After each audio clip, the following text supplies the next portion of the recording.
Welcome back, and thank you for joining us for this discussion. Last week, we talked about CEOs, owners, and founders of manufacturers and B2B companies and their struggles with just coming up with clarity around strategy for marketing and growth. And we acknowledge the fact that we're standing on shifting sands. The ground beneath our feet is really moving a lot right now. Not only is digital marketing a challenge, there are economic headwinds, there is the impact and influx with AI, and there's just some general unease in the marketplace. And we acknowledge the fact that you're not alone, and that one of the solutions to this was to take on the challenger brand mentality. So today we're going to take a deep dive into what that looks like.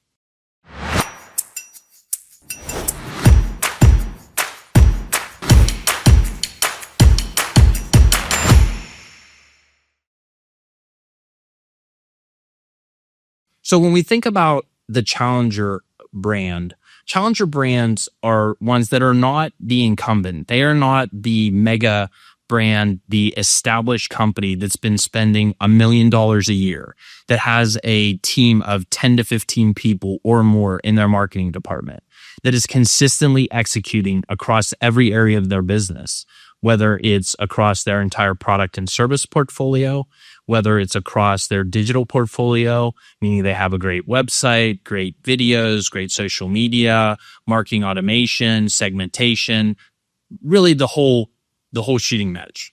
A challenger brand, or having the challenger brand mentality, means is that you're not going to try and attack Goliath on all fronts. You are going to pick that one little rock and put it in your sling and aim true and find a really good opportunity that will help you achieve all your goals. Because let's be honest, if you are not the incumbent, if you are not the dominant brand or the Fortune 500 company in your market, you also don't have to achieve the same numbers or hit the same goals that they do. They have to perform across every division of their company. You could possibly pick one area of your company, one division, really focus on that division, really focus on one or maybe several niche markets, and really knock the numbers out of the park for your company for this year. So one of the myths that's out there is that there are these large incumbents that can't be beaten. That these companies that have spent maybe $1 million a year for a decade in marketing, that you can't overcome it, that you can't beat them. But that's just not true. There's a perceived moat that has been created, and it's real, but it's not bulletproof. These companies are burdened by red tape, by internal politics, long approval cycles, and quarterly reporting that slows innovation. If you can break through those challenges, those roadblocks, you can beat the incumbent. David can beat Goliath. So what are the big incumbents doing that you don't have to do? They're preparing PowerPoints, and you can be launching campaigns. They're sitting in meetings. They're fighting for budget. They're scrapping with other departments while you can be decisive and act as a challenger brand and make smart bets that can win.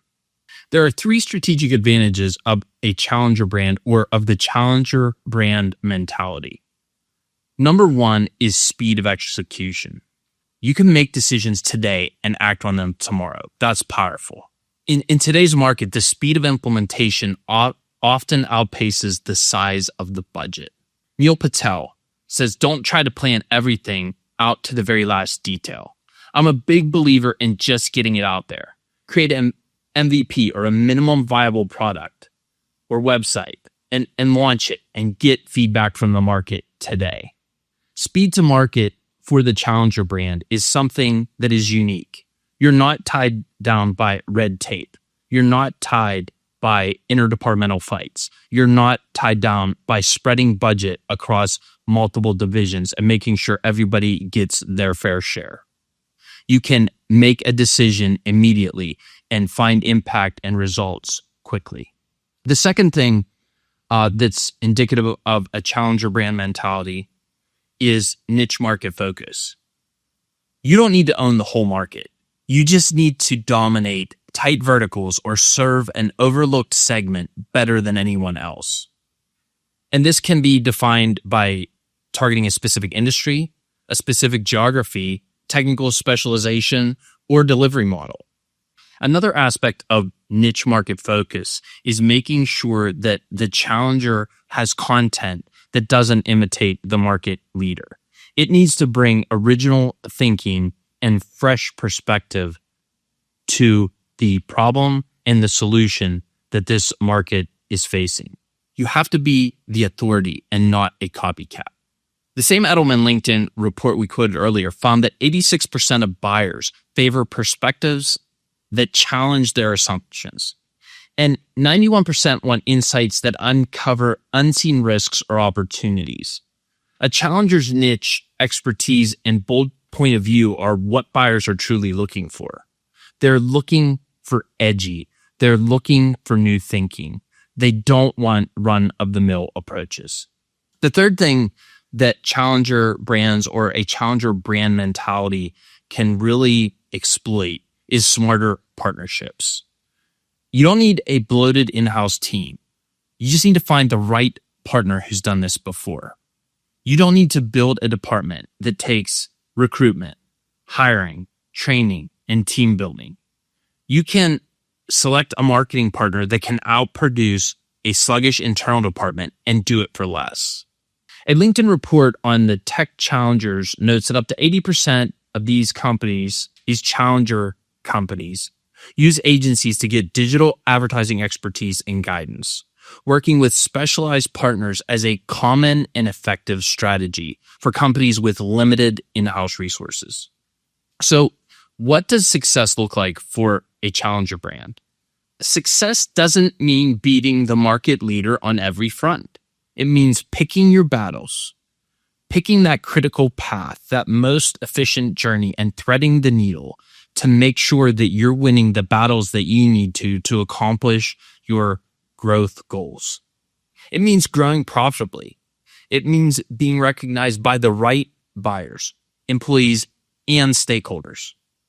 It means building momentum and doing it with intention. Neil Patel said, "Don't optimize for conversions, optimize for revenue." Shift the focus from vanity metrics to the bottom line, which is the true measure of success for a profitable challenger brand. And while a challenger brand can be niche focused, can move with speed and develop those right partnerships, they also need to build a brand that customers trust. A Gartner peer report notes that trust and reliability are the biggest core concerns for most B2B transactions. So while we can have that focus as a challenger brand and we can be more nimble, we still have to mind branding as a key element in challenger success.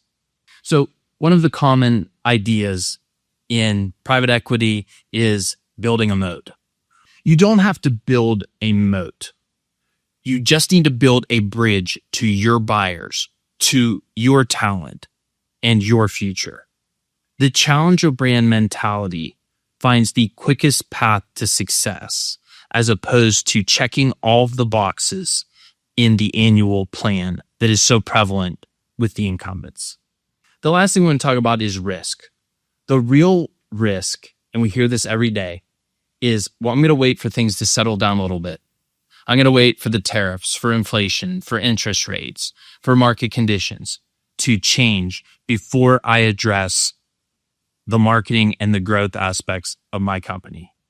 A B2B marketing report from Integrate Highlights says that the days of ad hoc and random acts of marketing are gone. The market is not waiting for anyone. Your prospects and customers demand more, or they will go someplace else. Marketing isn't going to get simpler, but it can get clearer if you act. The companies that will win in this cycle are the ones who step in the challenger mindset now. So how can you get started? Audit your current position. What niche can you own? Where are your larger competitors vulnerable? Look for low cost and high speed wins, digital channels, content gaps, search present, recruiting strategy. These are areas where challengers can outperform today.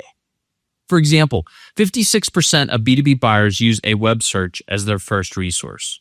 This makes a strong case for focusing on low-cost, high-speed wins like content marketing and SEO to establish an early presence in the buyer's journey. And above all, pick your path and move with purpose.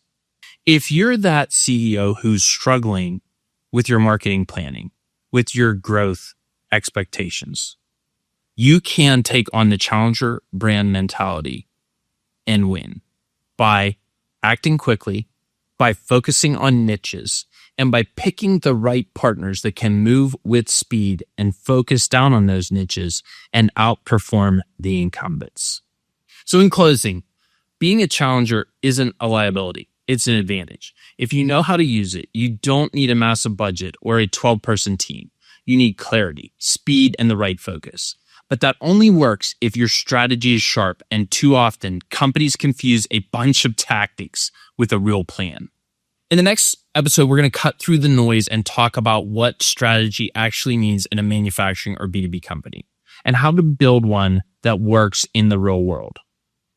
So subscribe to the channel so you don't miss the next episode, and tune in as we continue this series on helping CEOs, owners, and founders wrestle with marketing strategy as they deal with the shifting sands and the changing times that exist today. Thanks for joining us.